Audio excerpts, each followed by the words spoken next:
தமிழக சட்டமன்ற தேர்தல் கடந்த மாதம் 23ஆம் தேதி நடைபெற்றது. மே 4ஆம் தேதி முடிவுகள் வெளியாக இருக்கின்றன. ஆட்சியை தக்க வைப்பதற்கு திமுகவும், ஆட்சியை பிடிப்பதற்கு அதிமுகவும் போராடி வருகிறார்கள். நாம் தமிழர், தவிக கட்சிகளும் களத்தில் பணியாற்றியுள்ளனர். தேர்தலுக்கு பிந்தைய கருத்து கணிப்புகள் திமுகவுக்கு சாதகமாகவே இருக்கின்றது. திமுக கூட்டணியில் தேமுதிக இணைந்ததும் பிரேமலதாவின் கருத்துக்களும் சர்ச்சைகளை ஏற்படுத்தின. இதற்கு பிரேமலதா தரப்பில் சூடான ஒரு பதில் கொடுக்கப்பட்டிருந்தது. தேமுதிக பொதுச் செயலாளர் பிரேமலதா விஜயகாந்த் சென்னையில் செய்தியாளர்களை சந்தித்திருந்தார். அப்போது அவர் சொல்லும் பொழுது, அனைவருக்கும் உழைப்பாளர் தினம் நல்வாழ்த்துக்கள். காய்ந்த மரம்தான் கல்லடிப்படும். இதற்கும் சேர்த்து வருகிற மே 4ஆம் தேதி நான் பதில் சொல்கிறேன். கடந்த ஒரு 7 மாதங்களாக பார்க்கிறேன்.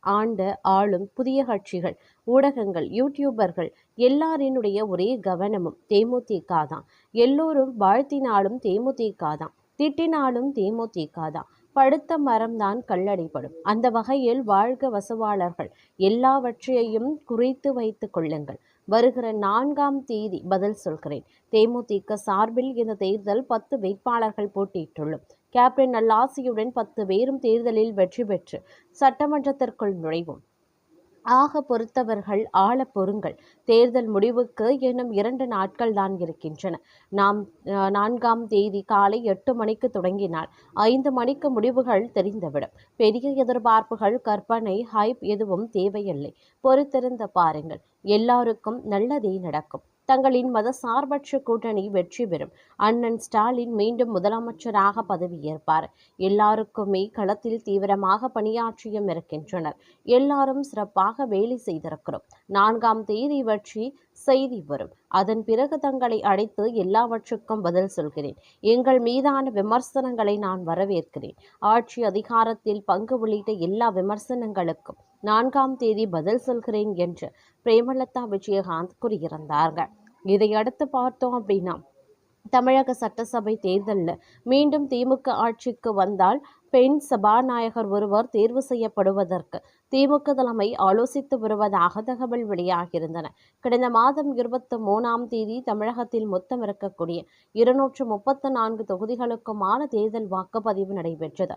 வரும் 4ஆம் தேதி வாக்குகள் எண்ணப்பட்டு முடிவுகள் அறிவிக்கப்பட உள்ளது. அதன்படி கடந்த 29ஆம் தேதிக்கு பின்னர் ஓட்டுப்பதிவுக்கு பின்னர் வெளியான பெரும்பாலான தேர்தல் கருத்து கணிப்புகள் திமுக மீண்டும் ஆட்சியை கைப்பற்றும் என்று சொல்லியிருந்தாங்க.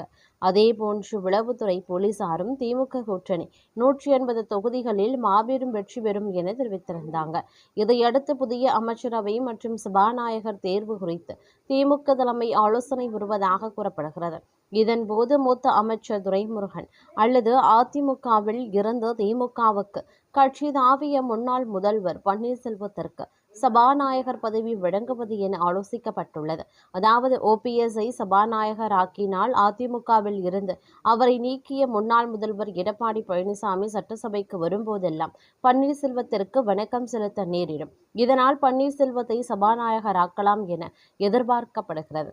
ஆனால் லோக்சபாவில் மகளிர் இடஒதுக்கீடு மசோதாவை நிறைவேற்ற விடாமல் தடுத்து அந்த மசோதா நிறைவேற்ற முடியாமல் போனதற்கு திமுக முக்கிய காரணமாகும். இதனால் மகளிருக்கு எதிரான கட்சியாக திமுக இருப்பதாக தேசிய அளவில் பாஜக குற்றம் சாட்டியும் வருகின்றது. அந்த குற்றச்சாட்டை உடைத்தெறிய, அதாவது பொய்யாக்கு தமிழக சட்டசபை வரலாற்றில் முதல் முறையாக பெண் சபாநாயகர் ஒருவரை தேர்வு செய்வது குறித்து முதல்வர் ஸ்டாலின் ஆலோசனை நடத்தியுள்ளதாக கூறப்படுகிறது. அவ்வாறு பெண் சபாநாயகர் தேர்வு செய்யப்பட்டால் தர்மபுரியை அமைச்சர் தமிழிசை ஆகியோருக்கு வாய்ப்பு கிடைக்கலாம் எனவும் கூறப்பட்டு வருகிறது. இது ஒரு புறம் இருந்து கொண்டிருக்க, மற்றொரு புறமும் ரிசல்ட் வரப்போற நேரத்தில் அண்ணா அறிவாலயத்தில் முதல்வர் மு.க.ஸ்டாலின் நடத்திய ஆலோசனை கூட்டம் அரசியல் வட்டாரத்தில் பெரும் பரபரப்பை ஏற்படுத்தி இருக்கிறது. கருத்து கணிப்புகள் சாதகமாக இருந்தாலும் துளியும் கூட அஜாக்கிரதை காட்டாமல் வாக்கு எண்ணிக்கை நாளில் முகவர்கள் இராணுவ கட்டுப்பாட்டுடன் செயல்பட வேண்டும் என முதல்வர் அறிவுறுத்தியிருக்கார். அதைவிட முக்கியமாக வேறு சில அட்வைஸ்களையும் உத்தரவுகளையும் முதல்வர் பிறப்பித்துள்ளதாக தெரிகிறது. தமிழக சட்டப்பேரவை தேர்தல்களும் முடிந்து தற்போது ஒட்டுமொத்த மாநிலத்தின் பார்வையும் வருகின்ற 4ஆம் தேதியை நோக்கியே நடைபெற்றுள்ளது. கடந்த 23ஆம் தேதி வாக்குப்பதிவு அமைதியாக நடந்து முடிந்த நிலையில் அன்று முதல் இன்று வரை அரசியல்களம் அடுத்த கட்ட நகர்வுகளை நோக்கி வேகமாக நடந்து கொண்டிருக்கிறது. குறிப்பாக தேர்தலுக்கு பிந்தைய கருத்து கணிப்புகள் அனைத்தும் திமுக கூட்டணிக்கு சாதகமாக அமைந்திருப்பது அறிவாலய வட்டாரத்தில் ஒருவித உற்சாகத்தை ஏற்படுத்தியிருந்தது. இந்த சூழல்ல நேற்று சென்னை அண்ணா அறிவாலயத்தில் நடந்த ஒரு முக்கிய சந்திப்பு தமிழக அரசியலில் உற்று நோக்கப்படுகிறது.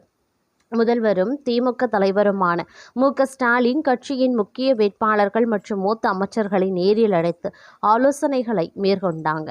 இதுல துரைமுருகன், ஏவா வேலு, செந்தில் பாலாஜி என கட்சியின் மூத்த நிர்வாகிகள் தொடங்கி புதுச்சேரி சிவா வரை பல முக்கிய முகங்கள் பங்கேற்றிருந்தன.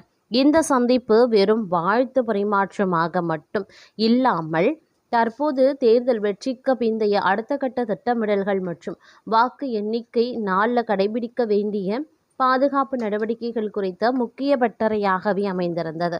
ஆலோசனை கூட்டத்தில் முதல்வர் ஸ்டாலின் முன்வைத்த முதல் விஷயம் வெற்றி வாய்ப்பு. தொகுதி வாரியாக நிலவரம் என்ன, களத்தில் வாக்குப்பதிவு சதவிகிதம் எப்படி இருந்தது போன்ற விவரங்களை ஒவ்வொருவரிடமும் தனித்தனியாகவே கேட்டறிந்தார். கருத்து கணிப்புகள் சாதகமாக வந்தாலும் அந்த மிதப்பில் இருந்து விடாமல் தேர்தல் முடிவுகள் அதிகாரப்பூர்வமாக வெளியாகும் வரை முழுமையான கவனத்துடன் இருக்க வேண்டும் என்பதை வேட்பாளர்களுக்கு அவர் மிக தெளிவாக வலியுறுத்தினார். குறிப்பாக ஜூன் 4ஆம் தேதி வாக்கு எண்ணிக்கை மையங்களில் பணியாற்ற இருக்கக்கூடிய முகவர்களுக்கு முதல்வர் மிக கடுமையான கட்டளைகளை பிறப்பித்திருக்காராம். வெற்றி உறுதி என்ற எண்ணத்தில் ஒரு நிமிடம் கூட அஜாக்கிரதையாக இருந்துவிடக்கூடாது என்பதே அந்த உத்தரவின் சாராம்சம். வாக்கு எண்ணிக்கை தொடங்கும் முதல் நிமிடம் முதல் வெற்றி சான்றிதழ் கையில் கிடைக்கும் வரை முகவர்கள் விழிப்புடன் இருக்க வேண்டும் என்று அறிவுறுத்தப்பட்டிருக்கிறது. தபால் வாக்குகள் எண்ணப்படும் போதுதான் அதிக கவனம் தேவை என்பதையும், அதில் சிறு குளறுபடிகள் நடந்தாலும் கூட உடனடியாக தேர்தல் நடத்தும் அலுவலரிடம் முறையிட வேண்டும் என்பதையும் முதல்வர் சுட்டிக்காட்டியிருந்தார்.